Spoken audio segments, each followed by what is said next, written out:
es otro obispo, don Pelagio Antonio de la Bastida y Dávalos, el que lo obliga a Porfirio Díaz, en esa anécdota que nuestro amigo Francisco Martín Moreno cuenta de manera magistral.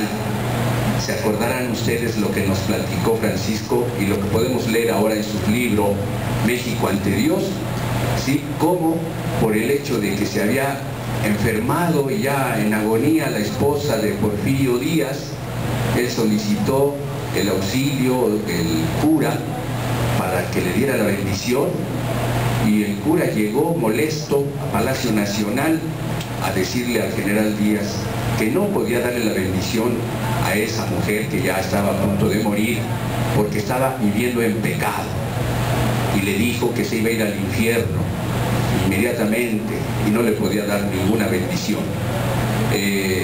Porfirio Díaz le suplicó que se la diera, que no fuera cruel, y entonces el obispo le dijo que se la podía dar tal bendición siempre y cuando se arrepintiera de haber jurado la Constitución del 57, porque esta iba en contra de las leyes de Dios.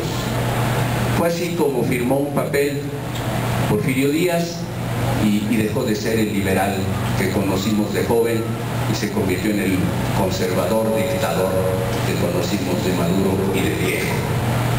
Efectivamente, el obispo accedió a darle la bendición a cambio de que, en primer lugar, se casaran la primera esposa de Porfirio Díaz, con quien tuvo 5 hijos, que además era su sobrina, ¿sí? Y a cambio de que jurara no cumplir con la Constitución liberal ni las leyes de reforma. Tenemos aquí pues la presencia del clero muy nítida, muy clara en la vida de México.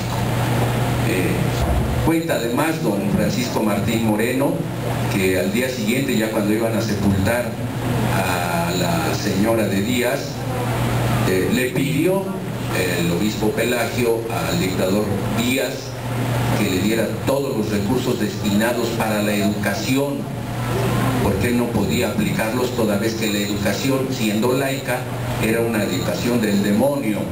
En consecuencia, no podía ni debía él administrar esos recursos, se los tenía que dar a la iglesia.